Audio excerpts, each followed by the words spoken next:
one of the things I've learned working overseas and thinking about is war is profitable. When I was working for Santos in Colombia, the largest sticking point in the peace that didn't hold up, by the way, thank you, won the Nobel Prize, the FARC didn't want to give up because they were making money. And the only skill you had was how to operate a machine gun. You know, James, with a national security crisis, Russia trying to take over Ukraine, who better to explain what's going on in this confusing week than David Sanger, national security and White House correspondent for the New York Times. David also is the author of an important book, New Cold Wars, China's Rise, Russia's Invasion, and America's Struggle to Save the World. And boy, it is a struggle. David, if the stakes weren't so high, this past week would be a classic satire. Trump had more positions than atoms in the universe. His top negotiator seemed clueless. Europeans vied for who could praise Trump the most lavishly, knowing that's what his fragile ego needed. And Ukraine's Zelensky wore a suit.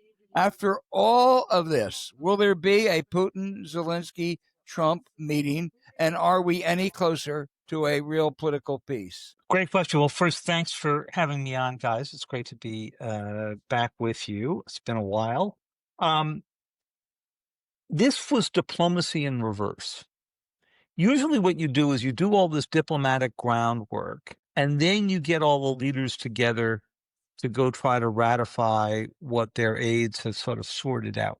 That's not the way President Trump goes about business, as you know. He wants the theatrics of big summit meetings. We had the image of him together with Putin after their, I would say, foreshortened meeting. It was only 3 hours. I was up in Anchorage for it. It was supposed to be lasting 6 or 7. They left without even touching the salmon that was set out for them for lunch. So that tells you how quick. I mean, there's some things that are truly unforgivable in Alaska, and that's one of them. It's also the first time I've ever gone to Alaska in August and not brought my fishing gear. So that tells you just how bad this trip was. And then he gathered the European leaders on Monday in the Oval Office, first in a meeting around a table, and then arrayed around him as he sat at the desk as if they were the pupils. And it was everybody from Zelensky to Macron to Starmer to the head of the European Union, Ursula von der Leyen, Meloni, the Prime Minister of Italy. And they were all sort of lined up in this semicircle, staring at him at his desk and looking at another point at his collection of MAGA hats. So it was quite a scene. What did we actually accomplish in all of this? The president went into the meeting saying he had to have a ceasefire or there would be severe consequences for Russia. He emerged with no ceasefire and no prospect of severe consequences for Russia. He said that he said that Putin had agreed that there could be a European peacekeeping force, if there is a peace, in Ukraine to make sure that Russia didn't move on to reinvade Ukraine or go beyond that. The Russians tell a different story. He said that there had been agreement to meet Zelensky. The Russians say when conditions are correct. I can't imagine that Putin would want to be seen as treating Zelensky as a peer. He won't even mention Zelensky's name in public. Russian press refers to him as that clown. So the really interesting question is this one of those things that will lead to something? And I got to praise President Trump for trying, because there has been no conversation underway prior to this.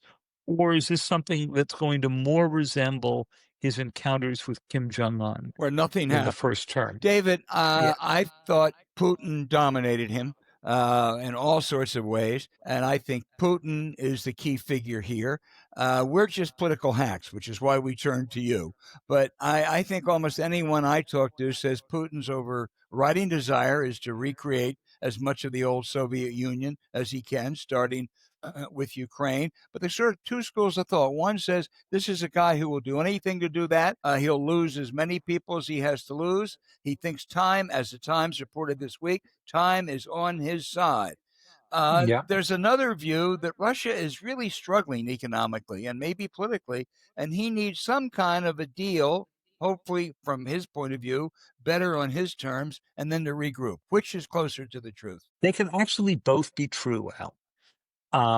So first, a modest argument with you on the recreate the Soviet Union. Yeah. One of the central arguments of New Cold Wars, which came out last year, is he doesn't want to create the old Soviet Union. He actually thinks the old Soviet leaders were idiots who gave far too much autonomy to Ukraine and the other former Soviet states, which set them up to break free as they have now.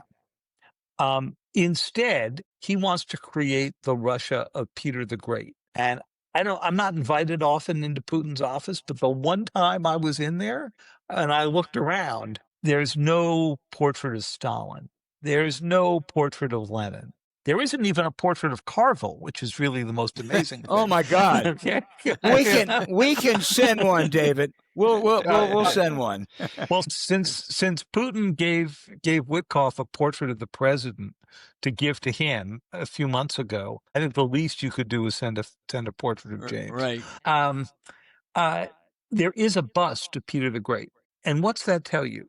He actually, and if you go back to his speeches and so forth, he talks about the true Russia, the Russia that was ripped apart in the division up of the Soviet Union. And I don't think he wants all of the old Soviet states back, but he certainly views Ukraine as core to Russia's identity. Now, moving on to your question, which is, can you motivate this guy by economic deprivation or not that would lead to political instability?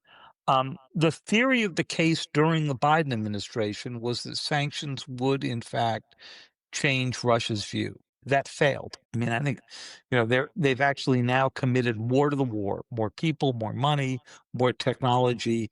In fact, their economy now is doing well primarily because it is a wartime economy. The whole thing is geared toward churning out weaponry and training the people who need to go do this. So far, there's been very little organized political pushback. So if you are really going to make the economic case for them, you have to show that you're going to cut off their oil revenue. And that's what the president threatened about a month ago when he said that he would do secondary sanctions on countries that bought their oil. And that's China, India, Turkey. He's done India, and that's it. And done India for other reasons because he was angry at them. He has not done the overall secondary sanctions. And if you don't cut off their oil revenue, you're not serious about hurting the economy. Let's look at it from Zelensky's viewpoint. Putin wants much of the Donbass parts he doesn't even control now. That's not just a question of territory. Those are people. They're people who live there. People who don't want to be. They don't want to be ruled by a murderous dictator. What, assuming he has enough leverage, that's a big assumption. What can Zelensky give and what can he not give if we were to get to that point? So there are two big parts to any deal you get, and one is the land and land swaps, as we've been discussing, and the other is the security guarantees. Right. And I actually think the security guarantees are the harder part than the land. What could he give? I think he could probably give Crimea, which Ukraine has not been in control of for 11 years, and those parts of the Donbass that the Russians have taken over and are not going to be ousted from. What's, I think, really hard here is that what Putin wants is parts of the Donbass that he has been unsuccessful in getting militarily, but is hoping to get at the negotiating table. I don't think Zelensky can go do that. I argued at the end of New Cold Wars that I don't even think Zelensky can admit to giving up this territory. I think any kind of solution is going to have to look more like the end of the Korean War, where we signed an armistice and then left for later resolution some disputed land between North and South Korea.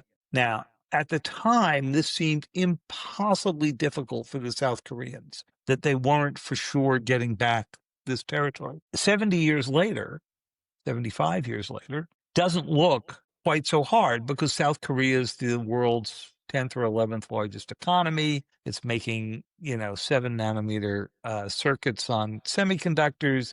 Its people travel all over the world. Generations of South Koreans haven't really thought about this territorial dispute. I think Ukraine's got the possibility to be the South Korea of years to come. Look at their technological capabilities just in building drones, right? So if ever a country was set up to be South Korea, this is it. But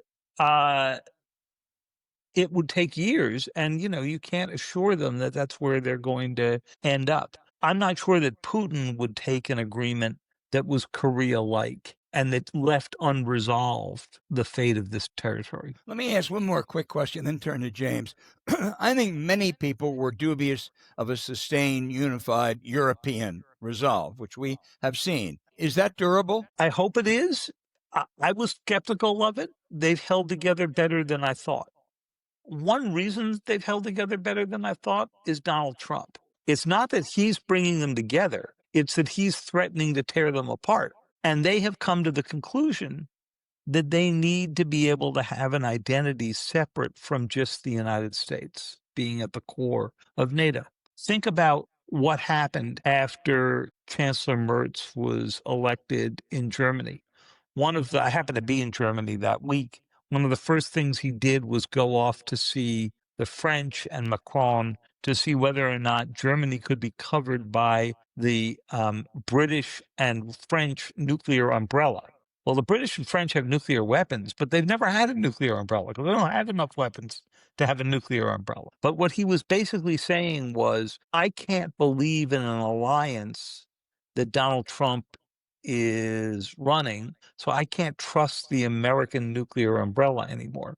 And it is this sense that they may have to be able to defend themselves without the U.S. at the center of NATO that I think has made the difference. James. So, David, in the second administration of President George W. Bush, I worked in Ukraine. I've probably been to Kiev 5 times. Became pretty familiar with it, and I worked for the guy that got poisoned. It marks all of his. Putin tried to poison him. And what I constantly heard, the theory of the case is that the eastern part of the Ukraine, ethnicity is not defined so much by borders. There's a lot of Russian people speakers in the eastern part of the country. Yes.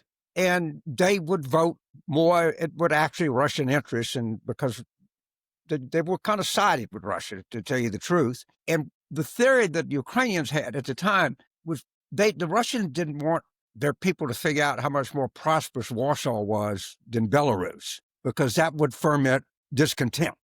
Do you still think that plays in his mind, that he doesn't want prosperity on his western border because it could agitate his own people, or that's not a factor so much anymore? It might be, but I think he's worried more about the questions of identity than he is about the questions of prosperity. So if you look at the places that he has been most active, starting with Crimea, they are, as you point out, the Russian-speaking parts of Ukraine. And that's where he knows he could gather most of the votes. You may remember there was a sham election in Crimea after he annexed Crimea, and they voted overwhelmingly, big surprise, to join Russia. Certainly there are parts of the Donbass where he is now, and the rest of southern and eastern Ukraine, that would certainly vote to join up with Russia. It's bigger, stronger, more prosperous in their regard, because the Donbass has been a pretty bleak industrial wasteland. That the economic vitality of Ukraine is around Kyiv and the tech sector that has turned out those drones. It's not about what you see in the East. One of the other arguments that Putin has going on his side, James, is this: that the borders of Ukraine have always moved. I mean, think of Lviv, in the west, right, closest to Europe, which now is part of Ukraine. But we've all got friends whose relatives, whose grandparents grew up there when it was part of Poland. So, a point that I think Putin is making is there's nothing sacred about the borders. And I actually think this is one of the reasons he was eager to come to do the meeting in Anchorage. Not only was it a place where he wasn't going to get arrested for war crimes, but he didn't come for the fishing, I'm sad to say. I think he came in part to say, this was once Russian territory. We sold it to you for $7.2 million. By the way, not a bad land transaction, right? And Yay, for all Seward. of Alaska. Yeah. The only winner out of last week's meeting, I think, was Seward. Actually, yeah, this entire thing. Okay. And I think in part it was the subtle message that territories shift. And frankly, I don't think the president is doing himself any favors on this. The other morning, he went on one of the Fox shows and he said, what were the Ukrainians doing getting into a fight with a country 10 times stronger than they are? Of course, they're going to lose. Russia's big and strong and nuclear. And what this was essentially, and this gets to another core argument of new Cold Wars, is that Trump is trying to take us back to an era where the world was not organized under the rules that were developed at the end of World War II by Truman and the whole present at the creation crowd. He is back to a world where the only thing that matters is power. And if the only thing that matters is power to you, then yeah, the Ukrainians shouldn't have gotten into a fight with Russia. Now, you may recall they were invaded. They didn't exactly invite this fight, except if you're Donald Trump and you've taken the Putin line that Russia had no choice. James. So, David, one of the things I've learned working overseas and thinking about is war is profitable. When I was working for Santos in Colombia, the largest sticking point in the peace that didn't hold up, by the way, thank you, won the Nobel Prize, was people were making, the FARC didn't want to give up because they were making money. Yeah. And the only skill you had was how to operate a machine gun. And I think sometimes people don't want to end wars because too many people are making too much money, and it keeps people employed. If that's part of your experience in being a correspondent for many years? War makes money and sanctions make money. Okay. Sanctions make money. What is it? It creates a black market that frequently is dominated by the elite. So think about, for example, just to put in another location, think about Iran. So we've put so many sanctions on Iran now, you can't really figure out what it is that isn't sanctioned. But what that created was a huge black market that benefited the Islamic Revolutionary Guard Corps, right? The core military, which dominated much of the trade. Well, you're seeing some of that going on in Russia. It's a pretty corrupt system. And the sanctions that are on Russia are making, they're making a fair bit of money. And then just building up a military industrial complex that has turned the economy, given the economy a sort of a drive to fuel this war. It's sort of like what happened in the United States during World War II. And then it's a really hard shift to downshift to a non-war economy when it's over. So if you're in Brussels and you look, I think this thing started in February 2022. That's right. Now, in terms of the performance of the Russian army, is it about what you expected, better than you thought, or actually worse than you thought? I'm no great Russian historian, but people who are tell me the Russians always start wars badly, over assume what their capabilities are, get creamed, and then over time come back with the force of mass. And that's certainly what happened when Hitler invaded the Soviet Union, right? Or Napoleon, for that matter. Blitz through. That's right. Napoleon ran into the same problem. And Al covered that story. That was a big story for him. I caught him nappy.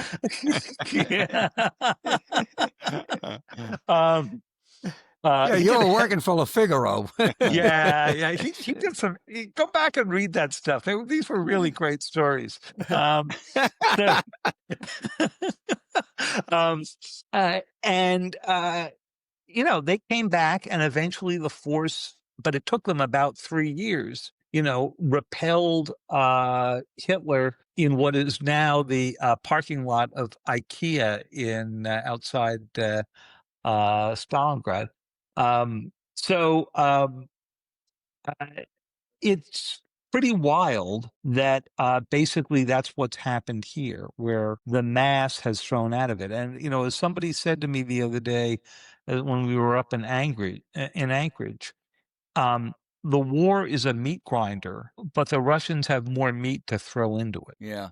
David, And that's what's happening to Zelensky now. He's running short of people. David, let me ask you. I've never been a national security correspondent, but I ran 2 big bureaus where we prepared for sessions like the Putin Trump session. And I remember that they would talk about people spending weeks preparing. You noted that earlier, but also there were people who were really smart who were involved with the presidents.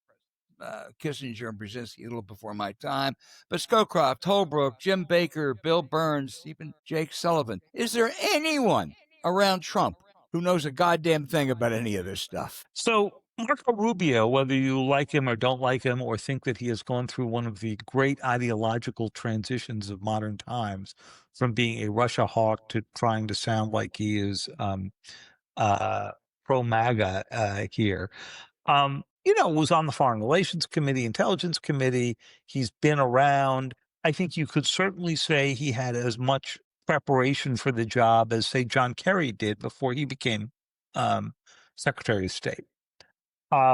He's also doing 2 different jobs right now, Secretary of State and National Security Advisor. That hasn't been done by one person since Kissinger, and that was not considered to be a successful experiment. They're 2 very different jobs, and it's a lot to be putting But on you don't one consider person. Rubio a Scowcroft or a Holbrooke or a Bill Burns, do you? No, I don't. Just given the, Brent Scowcroft had a long military career, had a long intelligence understanding. I knew Brent pretty well in the latter 20 years of his life. And, he had a big, giant worldview and had worked with George H.W. Bush in creating the sort of post-Soviet world, the post-Cold War world. They are short of talent. They have put Witkoff in charge of these negotiations. He's a real estate friend of President Trump's from New York. He had no prior experience. And if you think about it, the big things he was involved in were Israel, Hamas, and Russia, Ukraine, and those 2 aren't scoring so well. David, we're running out of time. A very quick question because it goes to your book. How does Beijing and Taiwan view this today? Well, the Chinese are watching this really carefully because they think that if the United States sort of gives up and says, okay, we're going to redraw the borders, big powers win out over small powers, we're not necessarily going to get hung up with the fact that it was an illegal invasion. That's pretty good news if you're Xi Jinping and you're thinking about Taiwan.